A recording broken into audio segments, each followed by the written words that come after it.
Hey guys, कैसे हो आप सब। जैसा कि लास्ट एपिसोड में आप लोगों ने देखा था, ये फेंग ने Holi fire sect Holi Lord की जो पोजीशन थी उसे इनहेरिट कर लिया था। तो इस एपिसोड की स्टार्टिंग में हम ये फेंग को देखते जो कि होली लॉर्ड की पोजीशन को इनहेरिट करने के बाद होली फायर सेक्ट से बाहर आ गया था। वो बाहर आते उसके ऊपर डिप्टी मिनिस्टर जुकुई अटैक कर दिया था। तो ये देखते ये फेंग जुकुई के अटैक से बचने की कोशिश करता है, लेकिन जुकुई अपनी पावर की मदद से उसे पूरी तरीके से जकड़ लिया था। और फिर हम देखते कि वो डेंटिगल्स ये फेंग को पूरी तरीके से ढक लिया था। तो जुकुई कहता है क्या लाके हम लोग फिर से मिले। ये सुनते ये फेंग कहता है लगता है तुम काफी समय से मेरी वेट कर रहे थे। तो जुकुई कहता है तुम मेरी इस थन स्ट्राइक अटैक से पूरी तरीके से जकड़ चुके हो, तुम्हारी जान अब मेरी हाथों में है। और वो अपने अटैक की पावर को और भी ज्यादा बढ़ाने लगा था, जिससे ये फेंग को और भी ज्यादा प्रॉब्लम हो रही थी। तो ये देखते जुकुई कहता है तुम्हें यहाँ पे स्ट्रगल करने की जरूरत नहीं, तुम जितना यहाँ से छूटने की स्ट्रगल करोगे टेंटिकल्स तुम्हें और भी ज्यादा जोर से जगाड़ती जाएगी और उतना ही स्पीड से तुम्हारे ब्लड को एब्जॉर्ब करती रहेगी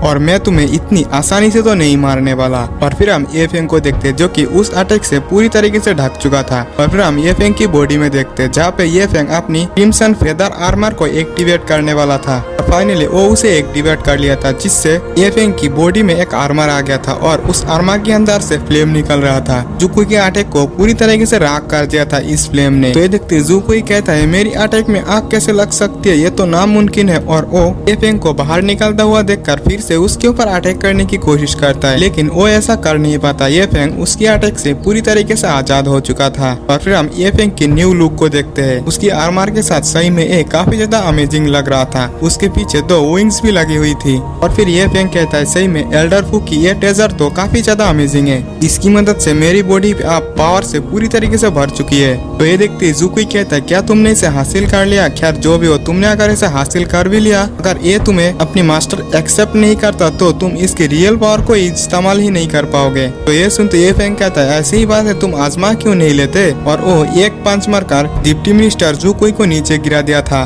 तो जुकुई ये फेंग के पास होली फायर टोकन देखते हुए कहता है अगर क्या हुआ ये आर्मर तुम्हें अपनी मास्टर एक्सेप्ट कर लेता है, लेकिन तुम अपनी करंट कल्टीवेशन के साथ इसकी टेक्निक्स को मास्टर नहीं कर सकते। तो ये फेंग कहता है अच्छा ये बात है। और वो अपनी फिनिक्स ट्रिबुलेशन की fast technique light of the blood line को एक्टिवेट करते हुए जुकुई के ऊपर अटैक करने लगा था। तो जुकुई ये फेंग की एक अटैक को भी डिफीट नहीं कर पाता और वो पूरी तरीके से हिट हो चुका था। उसकी अच्छी खासी धुलाई हो गई थी वहाँ पे। तो जुकुई फेंग से कहता है तुम प्लीज मुझे मत मारो, तुम जो भी जानना चाहते हो मैं तुम्हें सभी इंफॉर्मेशन दे सकता हूँ। तो ये फेंग पूछता है तुम्हारी हेडक्वार्टर कहाँ है, तुम्हारी मास्टर की नाम क्या है और तुम्हारी सेक्ट में कितने लोग हैं और उनकी कल्टीवेशन किस लेवल पर है। तो ये सुनते जुकुई कहता है मेरे पास ब्लैक इंसिनरेशन हॉल का एक डिप्टी मिनिस्टर हूँ, मुझे ज्यादा कुछ पता नहीं और तो मुझे मेरी मास्टर की नाम भी पता नहीं। और जहाँ तक बात है 9 हेवन दा पैलेस की लीडर की नाम की बात, वो तो तुम छोड़ ही दो। और फिर वो ये फेंग को बाकी बातें बताने के लिए उसे पास बुलाता है। तो ये फेंग उसकी पास आ गया था। तो जुकुई उसके ऊपर धोखे से अटैक करने की कोशिश करता है, लेकिन उसकी चाल के बारे में ये फेंग को पता चल गया था। तो वो वहाँ से दुम दबा के भागने लगी थी, लेकिन ये फेंग एक फॉर्मेशन की मदद से उसे पकड़ लिया था। तो फॉर्मेशन देखते ही जुकुई कहता है पास्ट में जो लोग भी फॉर्मेशन के बारे में जानता था उन लोगों को तो हमारे द्वारा मार दिया गया था, तो क्या ये इस वर्ल्ड से नहीं है। तो ये फेंग उसके सामने आते हुए कहता है तुमने सही समझा,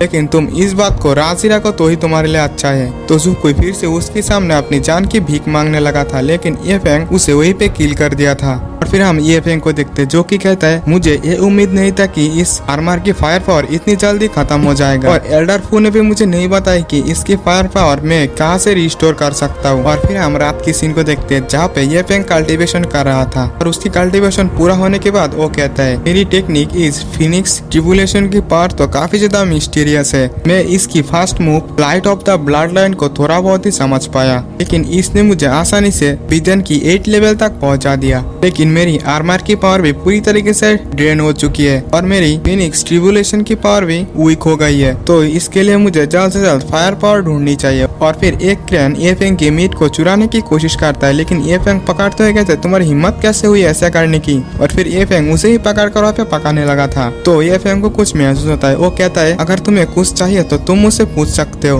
तो एक लड़की जो कि पेड़ के पीछे छुप रहा था वो बाहर आ गया था। तो ये फेंग भी उसकी शक्ल देखकर समझ चुका था कि उसे भी बहुत ही ज्यादा भूख लगी लगी है और वो उसे खाने के लिए थोड़ा मीट दे दिया था। तो वो लड़की उस मीट को खाते हुए कहती है, तुमने इसे कैसे बनाया, तो काफी ज्यादा टेस्टी है। और हाँ दोस्तों, मैं बताना भूल ही गया कि इस लड़के का नाम जी लिंग लिंग है। फिर ये फेंग कहता है, इसे बनाने की प्रोसेस सिंपल है। खैर छोड़ो, तुम ये बताओ, तुम इतनी यंग लड़की इस प्लेस पे अकेले क्या कर रही हो, क्या तुम्हें डर नहीं लगता। तो लिंग लिंग कहते हैं, अगर मेरी ग्रैंडफादर की हालत अच्छी ना होती तो मैं यहाँ पे आया ही ना होता। और हाँ, मेरी साथ एक क्रेन भी है, पता नहीं उसने क्या देख लिया और मेरे पास से एकदम से भाग गया। मैं उसकी काफी समय से तलाश में हूँ, लेकिन वो अभी तक मिला ही नहीं। तो ये सुनते ये फेंग कहते है क्रेन, और फिर हम उन लोगों के पास उस क्रेन की कुछ पंखों को देखते हैं। और फिर एक पंख तो लिंग लिंग की सामने से होते हुए गुजरती है। तो वो समझ चुका था कि ये फेंग ने उसे पकड़ लिया, वो जो मीट खा रहा था वो उस क्रेन का ही था। तो लिंग लिंग ये फेंग के ऊपर गुस्से में अटैक कर दिया था। और फिर हम कुछ देर की सीन को देखते हैं जहाँ पे ये फेंग लिंग लिंग को पेड़ से बांध रखा था